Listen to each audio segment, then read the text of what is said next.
నమస్కారం. ప్రతిధ్వని కార్యక్రమానికి స్వాగతం. బంగారంపై వస్తున్న వదంతులను నమ్మవద్దని కేంద్రం స్పష్టం చేసింది.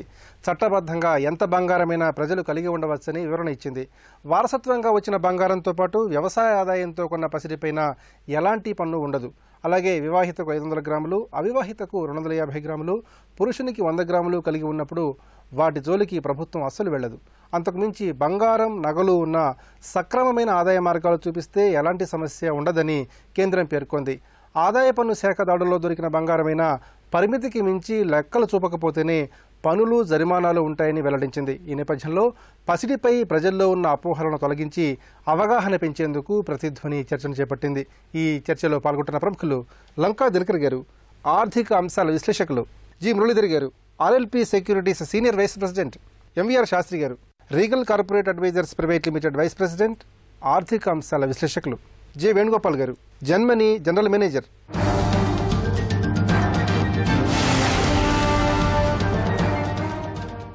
దినకర్ గారు, బంగారంపై అనేక వదంతులు వినిపిస్తున్న నేపథ్యంలో పసిడి పరిమితులపై కేంద్రం స్పష్టత ఇచ్చింది. మరి ఈ విషయంలో ప్రజలు ఎలాంటి స్పష్టమైన అవగాహన కలిగి ఉండాలి?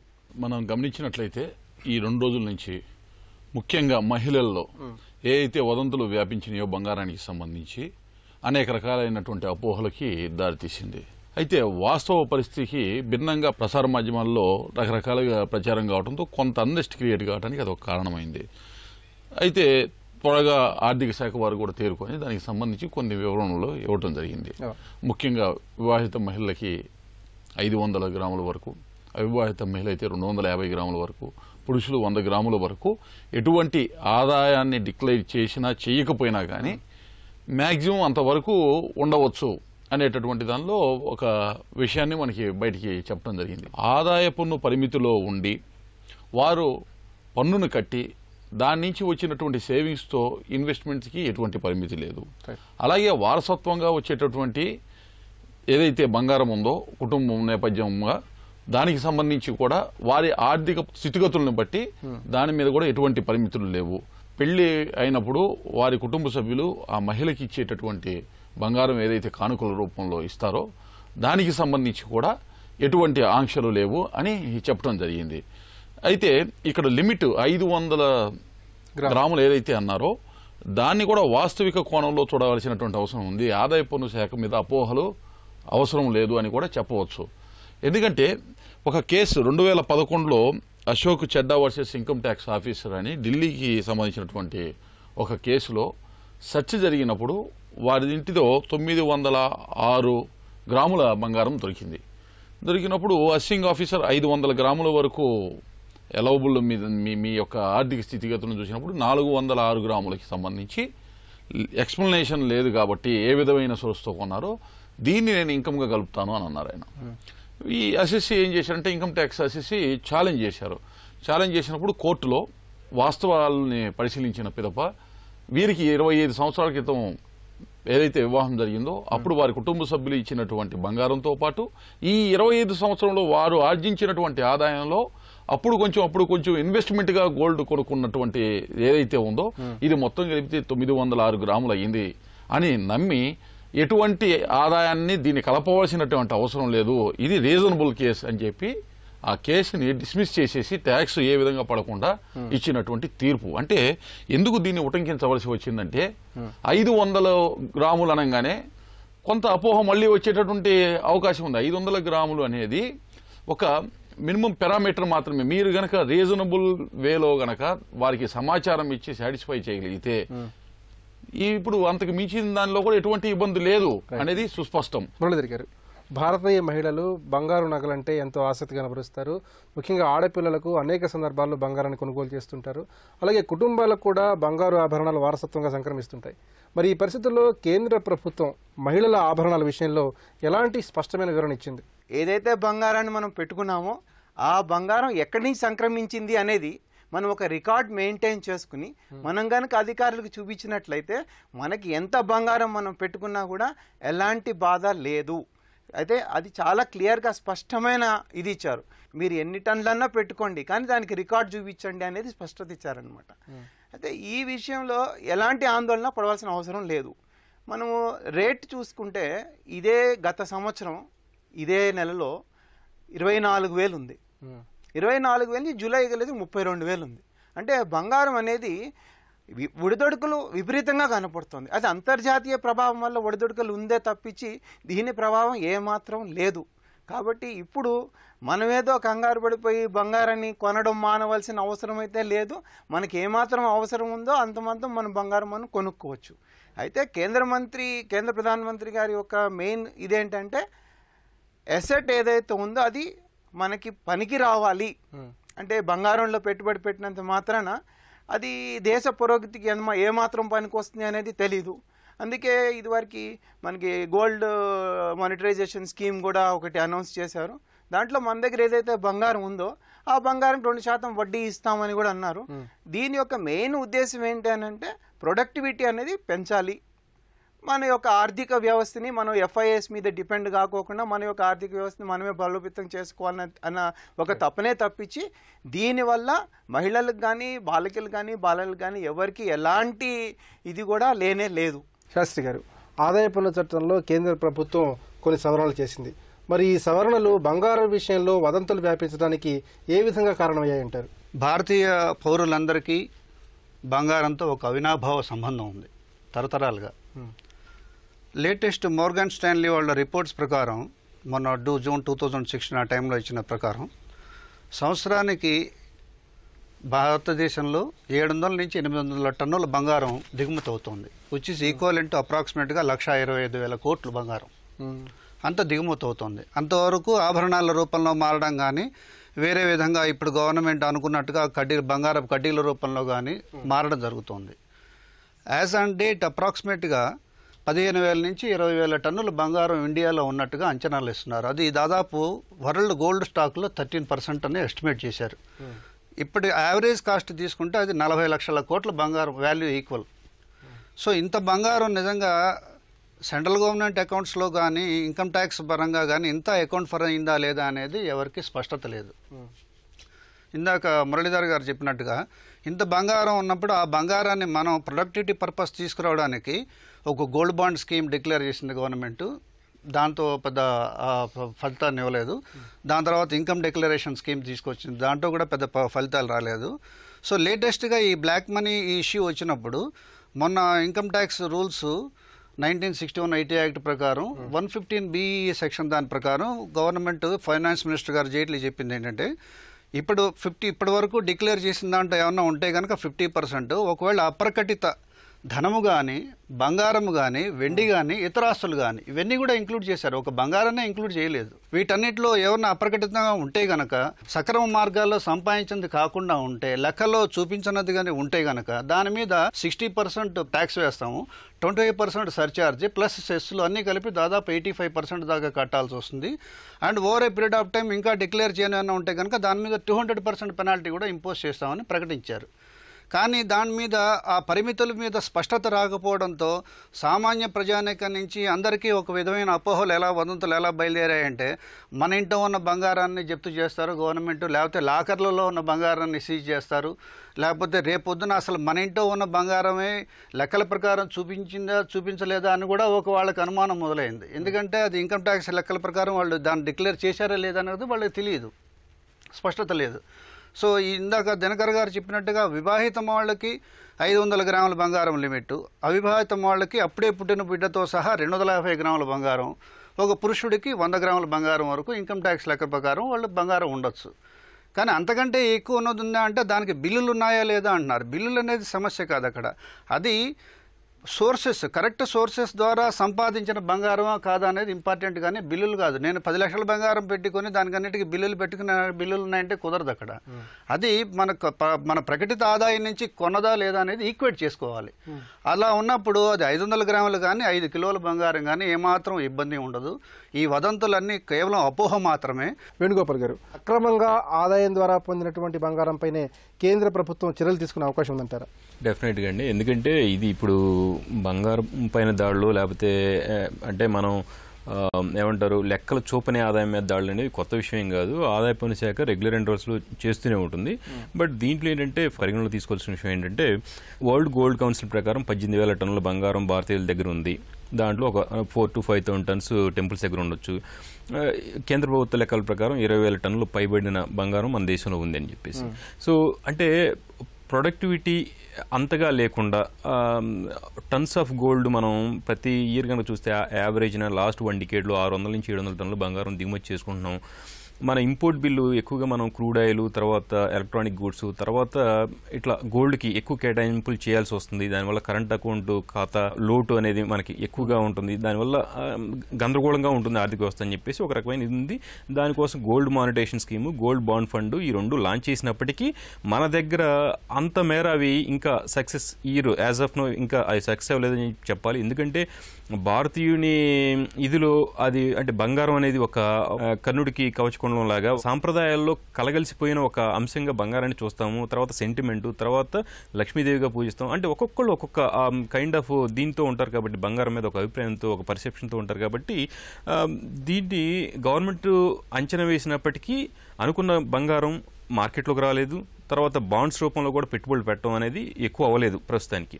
బట్ ఇప్పుడు డిమానిటైజేషన్ స్టార్ట్ చేసిన తర్వాత ఈ డిమానిటైజేషన్ నుంచి తప్పించుకోవడానికి అక్రమార్కులు, నల్లధన కుబేర్లు వీళ్ళంతా ఏంటంటే గోల్డ్ని కొనడానికి ఫస్ట్ ఫ్యూ డేస్లో అటెంప్ట్ చేసిన మాట వాస్తవం. ఈ ఛానల్ని ఎంపిక చేసుకొని బంగారంలో ఎక్కువ పెట్టుబడులు పెడతారేమో.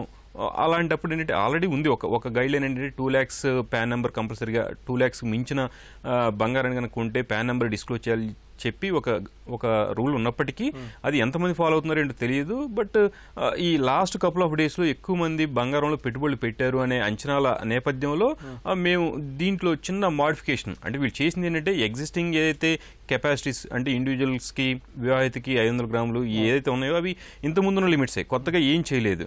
ఓన్లీ చేసింది ఏంటంటే ట్యాక్సేషన్ పార్ట్ అంటే ఇంతకుముందు 30% ట్యాక్స్ వేసేవాళ్ళు దాన్ని 60% దాకా పెంచుతున్నామని చెప్పేసి చిన్న మాడిఫికేషన్ చేశారు. చట్టంలో చిన్న మాడిఫికేషన్ చేశారు.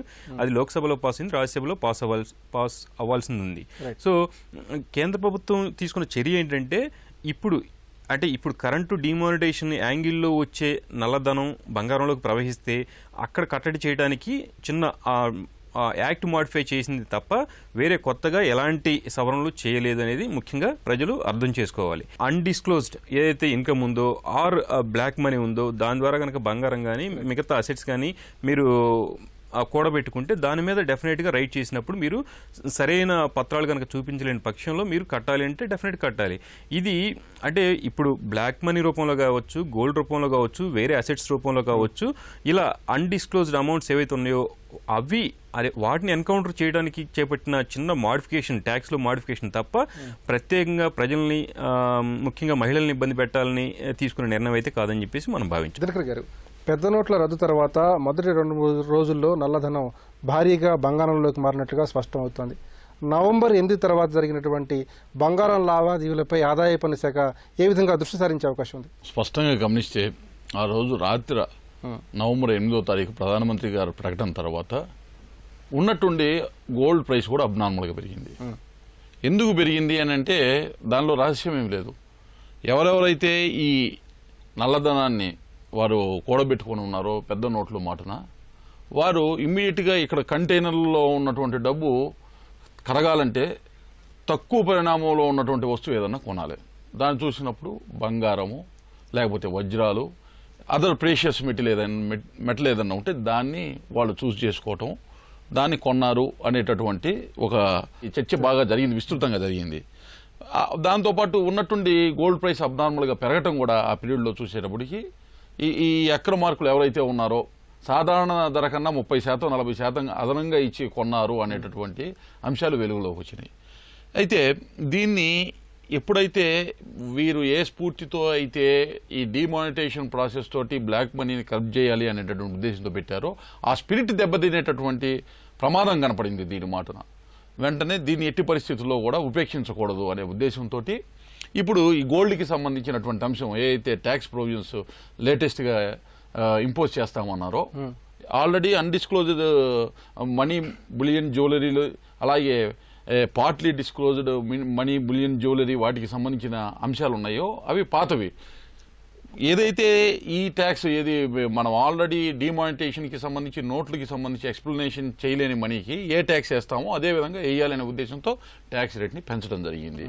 అది కేవలము ఆ 3 రోజులు లేకపోతే ఇప్పటి వరకు జరిగినటువంటి బంగారంలో అతిపెద్ద పెట్టుబడులు ఎవరైతే నల్ల కుబేరులుగా ఉన్నటువంటి పెద్దవారు ఉన్నారో వారికి సంబంధించిన అంశమే కానీ సాధారణంగా ఇన్వెస్ట్మెంట్ ప్రక్రియలో పెట్టుకున్నటువంటి గృహిణులకో లేకపోతే సగటు భారతీయ మహిళలకు సంబంధించిన అంశం కాదు. దీన్ని ఏ విధంగా తీవ్రమైనటువంటి బాధతోటి మహిళలు చూడాల్సినటువంటి అవసరం అయితే లేదు. ఇది వారికి సంబంధించింది కాదు. పెద్దల మాటన ఉన్నటువంటి నల్ల కుబేర్లు గద్దలుగా ఏదైతే ఖజానాన్ని దోచుకున్నారో వారికి సంబంధించిన అంశం మాత్రమే. మురళీధర్ గారు, మన దేశంలో బంగారాన్ని సెంటిమెంట్ గానే కాక పెట్టుబడి సాధనంగా కూడా భావిస్తారు. మరి ఈ పరిస్థితుల్లో ప్రస్తుత నేపథ్యంలో బంగారంలో మదుపు చేసే విషయంలో ఎలాంటి ముఖ్యమైన సూచనలు పాటించాలి? ప్రపంచవ్యాప్తంలో కూడా కరెన్సీకి ఆల్టర్నేటివ్గా బంగారాన్ని చూస్తారు. ఇవాళ మనం గ్రామ ప్రాంతాల్లో చూసినప్పటికీ కూడా చట్టక్కన వాళ్ళకి డబ్బులు కావాలంటే ఆ బంగారం తీసుకెళ్ళి ఎవరి దగ్గర తాకట్టు పెట్టి చట్టక్కన బంగారం క్యాష్ తీసుకుని వచ్చేస్తున్నారు. సో ఇప్పుడు ఎప్పుడైతే క్యాష్లెస్ ట్రాన్సాక్షన్స్ చేస్తారో అలాంటప్పుడు కొంత ఇది ఇబ్బంది పడటానికి అవకాశం కనపడుతుంది.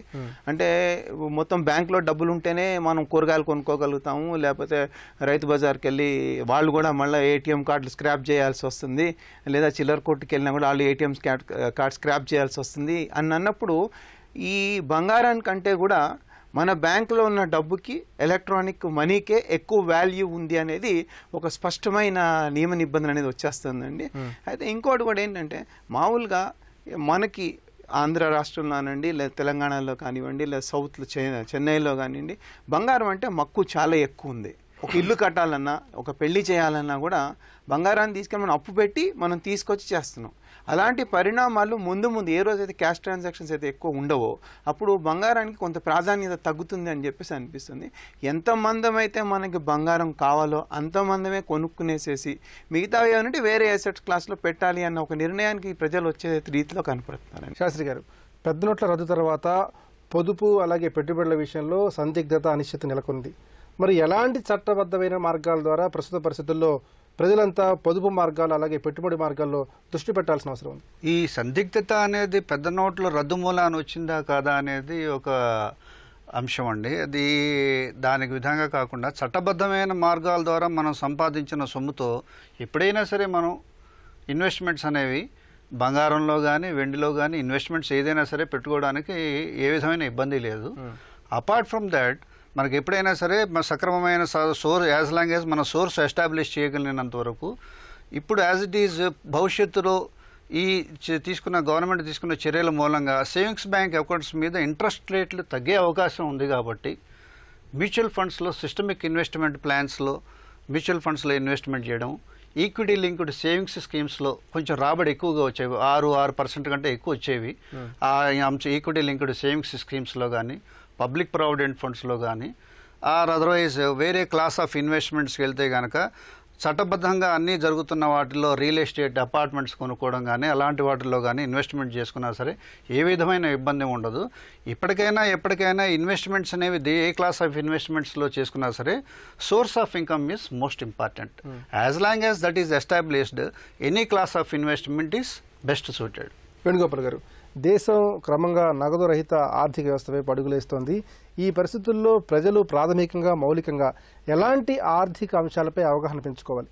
క్యాష్లెస్ ఎకానమీ వైపు ప్రభుత్వం తీసుకుంటున్న చర్యలు పనిచేస్తాయి నడిపించడానికి.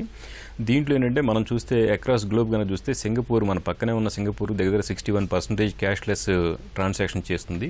తర్వాత యూరోప్లో మ్యాక్సిమం కంట్రీస్ అన్ని కూడా అరౌండ్ 50 to 60% క్యాష్లెస్ ట్రాన్సాక్షన్ చేస్తున్నాయి. యూకే అరౌండ్ 52% చేస్తుంది. తర్వాత యుఎస్ విషయానికి వస్తే 45%. చైనా, జపాన్ కనుక చూస్తే జపాన్ అరౌండ్ 15%, చైనా 10% దాకా క్యాష్లెస్ ఎకానమీ. మరి ఇండియా పరిస్థితి చూస్తే రఫ్గా 2% అరౌండ్ ఉంది. సో ఇంత తక్కువ ఉన్న ఈ ఆర్థిక వ్యవస్థలో ఏంటంటే ఎప్పుడైతే మనం ఆర్గనైజ్డ్ సెక్టార్కి షేర్ పెరుగుతుందో, తర్వాత ఎక్కడైతే క్యాష్ బేస్డ్ ఎకానమీ నుంచి క్యాష్లెస్ ఎకానమీకి మనం మారుతామో అప్పుడు ట్రాన్స్పరెన్సీ అనేది పెరుగుతుంది. దీనివల్ల ట్యాక్సేషన్ పెరుగుతుంది, దీనివల్ల గవర్నమెంట్కి ఇన్కమ్స్ పెరుగుతాయి. ఎప్పుడైతే ఇన్కమ్స్ పెరుగుతాయి అప్పుడు ఎంప్లాయ్మెంట్ క్రియేటివిటీ పెరుగుతుంది. ఎప్పుడైతే ఎంప్లాయ్మెంట్ క్రియేటివిటీ పెరుగుతుందో ప్రొడక్టివిటీ గ్రోత్ పెరుగుతుంది. అన్ని each and every sector, agriculture కావచ్చు, ఇండస్ట్రీ కావచ్చు, సర్వీస్ సెక్టర్ కావచ్చు, అన్నీ పర్ఫెక్ట్గా మళ్ళీ గ్రో అవ్వాలంటే, ఓవర్ ఎ పీరియడ్ గ్రో అవ్వాలి, మిగిలిన కంట్రీస్తో కంపీట్ చేయాలంటే మనం క్యాష్లెస్ ఎకానమీగా మారాల్సిన పరిస్థితి అయితే డెఫినెట్గా ఉంది. దీనికి తోడు ఏంటంటే ఎలా మారాలి, ఎలా మారాలంటే ఇవాళ మనం చూస్తే ఏంటంటే ఆన్లైన్లో మీరు బ్యాంక్ ఎఫ్డీస్ వేయచ్చు, ఆర్డీస్ వేయచ్చు, తర్వాత పబ్లిక్ ప్రావిడెంట్ ఫండ్ ఇన్వెస్ట్మెంట్స్ పెట్టచ్చు. ట్రెడిషనల్ సేవింగ్స్ కాకుండా కొద్దిగా రిస్క్ ఉన్నప్పటికీ కనుక మిగతా ఏరియాస్ కనుక వస్తే ఆన్లైన్లో మీరు మ్యూచువల్ ఫండ్స్ కొనొచ్చు, ఆన్లైన్లో షేర్స్లో ఇన్వెస్ట్ చేయొచ్చు, ఆన్లైన్లో ఈటీఎఫ్లో ఎక్స్చేంజ్ రేట్ ఫండ్లో ఇన్వెస్ట్ చేయొచ్చు, బాండ్స్లో గవర్నమెంట్ కానీ ప్రైవేట్ సెక్టర్ వాళ్ళు ఇష్యూ చేసే బాండ్స్లో కానీ మీరు ఆన్లైన్లో మీరు ఇన్వెస్ట్ చేయొచ్చు. ఆన్లైన్ ద్వారా మ్యాక్సిమం మీరు అసెట్ క్లాసెస్లో పెట్టుబడుల కేటాయింపుని అసెట్ అలికేషన్ చేసుకోవటం ఒక పని చేయాలి. అంటే క్యాష్లెస్ ఎకానమీగా మనం గ్రో అవ్వాలి, రిస్క్స్ అన్నిటిని అవాయిడ్ చేయాలి, ట్యాక్స్ టు జీడిపి పెంచాలంటే ఒకటి ఆన్లైన్ ట్రాన్సాక్షన్స్ వైపు మనం మొగ్గు చూపాలి. రెండోది ఏంటంటే పేమెంట్స్ అన్ని కూడా చెక్ ద్వారా, మనకున్న డెబిట్ కార్డ్ ద్వారా, మన క్రెడిట్ కార్డు వాడమని చెప్పి మనం ఎంకరేజ్ చేయాల్సిన పని లేదు, బట్ చెక్ ద్వారా ఆర్ డెబిట్ కార్డు ద్వారా వాడటం అనేది అలవాటు చేసుకోవాలి. సో బ్యాంకింగ్ సేవల్ని విస్తృతంగా ఎవరైతే వాడతారో, అంటే ఫ్రంట్ రన్నర్గా ఉండి ఎవరైతే, అంటే దీన్ని మనం నెగిటివ్గా తీసుకోకుండా పాజిటివ్గా కనుక తీసుకొని క్యాష్లెస్ ట్రాన్సాక్షన్స్ని, తర్వాత ఒకవేళ పేమెంట్ చేసినా సరే విత్ బిల్స్, ప్రాపర్ బిల్స్ కనుక పెట్టుకొని మనం చేస్తే, ఈ బిల్స్ కావచ్చు ఇంకా ఆర్ ఫిజికల్ బిల్స్ కానీ కనుక మనం పెట్టుకొని చేస్తే ఎలాంటి ట్రాన్సాక్షన్స్ అయినా సరే అంటే పర్ఫెక్షన్ అనేది ఉంటుంది. మనం రేపు ఏ అథారిటీ అడిగినా కూడా మనం ప్రూఫ్ చూపించడానికి వీలుంటుంది. తర్వాత మనకు కూడా కన్వీనియన్స్ ఉంటుంది, కంఫర్టబుల్గా ఉంటుంది. బంగారానికి సంబంధించి ప్రజలు ఎలాంటి ఆందోళన పడాల్సిన అవసరం లేదని నిపుణులు స్పష్టం చేస్తున్నారు. ముఖ్యంగా మహిళలు, ఆడపిల్లల నగల విషయంలోనూ ఎలాంటి ఇబ్బంది లేదంటున్నారు. పసిడి విషయంలో అనవసర అనుమానాలు విడి అవగాహన పెంచుకుంటే మంచిదని సూచిస్తున్నారు. ఇది నేటి ప్రతిధ్వని. నమస్కారం.